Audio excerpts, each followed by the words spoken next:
Fala galera, aqui é o Paulo Aragão falando, sejam todos bem-vindos ao Giro Bitcoin, seu podcast diário que vai te informar no menor tempo possível sobre as últimas notícias que agitaram o mercado cripto mundial. Para começar o episódio de hoje, segunda-feira, dia 7 de abril de 2025, cada unidade do Bitcoin está custando aproximadamente 78.600 dólares americanos, com uma queda nas últimas 24 horas de 4,5%. Queda que não é uma queda muito leve, mas se a gente comparar com outras quedas do mercado cripto, pode ser chamada até de moderada. O Ether, por exemplo, segundo maior criptoativo do mercado, nesse último dia está com uma queda superior a 11%, com cada unidade cotada nesse instante em aproximadamente 1.550 dólares. E essa queda acentuada tem sido uma tônica de todo o mercado cripto. XRP nesse último dia está caindo mais de 8,5%, Solana mais de 7%, Tron quase 5%, Dogecoin mais de 8,5%, Cardano mais de 13%, Toncoin mais de 5%, Chainlink mais de 7%, até a Litecoin, uma das altcoins mais tradicionais, está caindo também mais de 2 dígitos, está com uma queda de quase 11%. Então, todo o mercado cripto a gente consegue ver que está em queda. Se na última sexta-feira a gente estava debatendo aqui que o Bitcoin estava conseguindo segurar, assim que as tarifas recíprocas tinham sido anunciadas pelos Estados Unidos, a gente não pode mais falar isso. De qualquer forma, a gente consegue ver que as criptomoedas estão despencando por um fator muito claro. Não é nada exclusivo das criptomoedas que a gente vai debater aqui no episódio de hoje. Mas a queda é causada por um motivo muito claro: tensão global oriunda da Trade War. Na última semana, o presidente dos Estados Unidos, Donald Trump, anunciou as tarifas recíprocas e é natural que a gente visse algumas quedas no mercado. A grande questão é, China retaliou, outros países já estão vindo para a mesa para negociar, mas as tarifas entraram em vigor e, pelo visto, vão ficar ainda algum tempo em vigor até ocorrerem todas essas negociações efetivamente. Então, o mercado todo está caindo, mas não é só o mercado de cripto, que nem a gente vai debater ao longo do episódio de hoje. Mas o que me surpreendeu na última sexta-feira foi que, no ETF de Bitcoin Spot dos Estados Unidos, a gente teve saída. Normal, esperado. Foram 1.024 BTC de outflow. Isso já era esperado. Afinal de contas, a gente está vendo claramente uma grande crise. Na minha opinião, é a maior correção que a gente tem em todos os mercados, desde o Corona Day, que foi o Corona Crash, que foi quando a pandemia global da Covid-19 foi decretada. Mas, na sexta-feira, a gente teve um inflow no ETF de Ether Spot. A gente teve uma entrada pequena, na verdade, foram de 1.156 unidades de ETH, o que em dólar americano dá cerca de 2,1 milhões. Mas, de qualquer forma, a gente teve entrada. Mas hoje eu não espero entrada nem no ETF de BTC e não espero entrada muito menos no ETF de ETH. Para ser sincero com vocês, o que eu espero é uma saída bastante intensa. Por quê? Porque nesse momento o mercado acionário, o mercado de estoque dos Estados Unidos está desse jeito aqui. Está tão banho de sangue quanto o mercado cripto, se não mais. O mercado americano abriu, não tem 40 minutos, e desde então a Microsoft já caiu quase 4, a Apple caiu mais de 6, a Nvidia caiu quase 7, Tesla caiu quase 7, Google caiu mais de 2. Isso eu estou falando aqui de parte de tecnologia, mas outros setores também estão tendo quedas. A Lilly Eli, por exemplo, que é uma farmacêutica, está com uma queda de quase 7. A gente vê também ali a Visa com uma queda de quase 4. Então todo o mercado está vermelho. Todo o mercado está vermelho. A gente vê uma única empresa ali, por exemplo, de real estate, que está no positivo. A gente vê duas empresas ali, da Dollar General Corp e a Dollar Tree, também estão no verde, que são aquelas varejistas mais baratas, né? Que é a loja de 1,99 que a gente tinha no Brasil. O resto do S&P 500, por exemplo, absolutamente tudo vermelho. Tudo com uma saída e uma saída bastante intensa. O S&P 500 está com um negativo já de quase 2,4% totalizado, Dow Jones de 2,6% e a Nasdaq de 1,85%. A gente vê também o preço do barril de petróleo recuando quase 2,5%.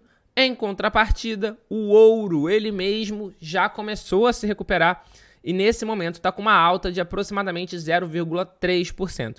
O que é bastante curioso, porque se a gente olhar a capitalização de mercado dos principais ativos do mundo, na última sexta-feira, dentro do top 10, por exemplo, só tinha o Bitcoin tendo uma valorização. Agora a gente está com ouro, justamente com essa valorização de 0,3% nas últimas 24 horas. A gente tem a prata com uma valorização superior a 3% nas últimas 24 horas. E a gente tem a Saudi Aramco, que é a petrolífera da Arábia Saudita, com uma alta de 1,32% nessas últimas 24 horas. O resto, tudo no vermelho, dos 10 maiores ativos do mundo. Apple vermelho, Microsoft, Nvidia, o ETF aqui da Vanguard, o Google, a Amazon, o Bitcoin, a Meta, um outro ETF de S&P 500 da Vanguard, a própria empresa do Warren Buffett, da Berkshire Hathaway, também está no vermelho. Enfim, tudo no vermelho e bastante no vermelho ao longo desse último dia e ao longo desses últimos 7 dias, ao longo dessa última semana. Dentro do top 10, por exemplo, nenhum ativo conseguiu ter uma alta ao longo da última semana, mas quem menos perdeu foi o ouro, seguido pelo Bitcoin. Naturalmente, a gente vai acompanhar de perto o que vai acontecer, o desenrolar. Muito provavelmente, ao longo do dia de hoje, a gente vai ter ainda mais volatilidade, mas parece que o Bitcoin, pelo menos, conseguiu já achar o seu suporte, pelo menos momentâneo. O suporte do Bitcoin nesses últimos dias foi em 74 mil dólares. A gente viu uma forte posição de venda ali, mas a gente também viu uma forte posição de compra naquele valor. Então, tanto é que o Bitcoin ele chegou a bater ali a marca dos 74 mil dólares na madrugada do dia de hoje, cerca de 3 horas da manhã, mas conseguiu se recuperar e nesse momento já está voltando inclusive para 78. Mas, de qualquer forma, que nem eu falei, muita volatilidade.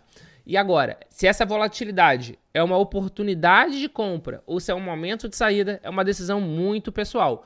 Mas o que a gente pode esperar é uma extrema volatilidade do mercado cripto de uma maneira geral e do mercado acionário também. Eu falei aqui do S&P 500, eu falei do mercado americano, mas todas as bolsas de valores do mundo todo estão tendo um mesmo comportamento, um comportamento de queda e de volatilidade bastante acentuada. Então, portanto, muita cautela em negociação ao longo do dia de hoje. Dando prosseguimento ao episódio de hoje, eu separei aqui para vocês uma notícia que mostra o quanto o mercado cripto, quanto o Bitcoin, quantas criptomoedas de uma forma geral ainda estão em um estágio extremamente embrionário, ainda tem muito para crescer. No último dia 4 de abril, o mercado de ações dos Estados Unidos acumulou um prejuízo maior que a capitalização total do mercado de criptomoedas. No dia 4 de abril, o mercado de ações dos Estados Unidos perdeu o equivalente a 3,25 trilhões de dólares, o que é cerca de 570 bilhões a mais do que a capitalização de mercado de todas as criptomoedas existentes. E essa queda se acentuou.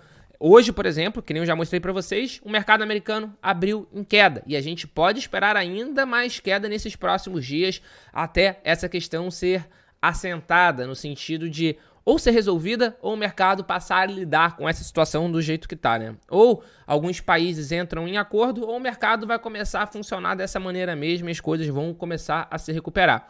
Mas de qualquer forma, com isso, a gente consegue ver o quanto o mercado cripto ainda está em um estágio extremamente inicial, extremamente embrionário.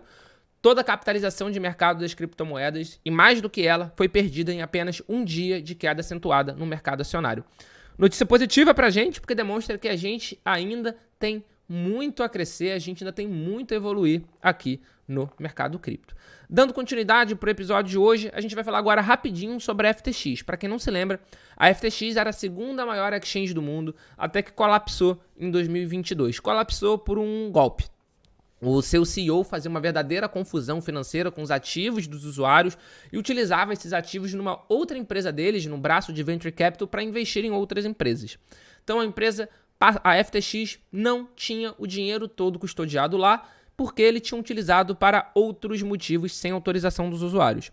A exchange quebrou, o SBF está preso agora inclusive, e a FTX entrou em processo de falência nos Estados Unidos.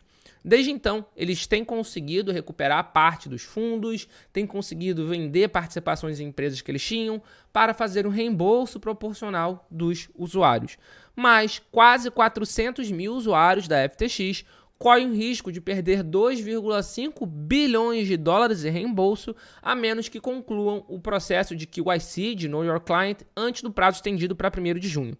Então, se você tinha conta na FTX e se você foi impactado pelo colapso da FTX, você perdeu dinheiro lá, se você não fez ainda o KYC, procura como fazer o KYC. Inicialmente, a data para poder fazer essa identificação de identidade, essa validação da identidade, era até março, foi prorrogado novamente até junho, porque muita gente ainda não fez.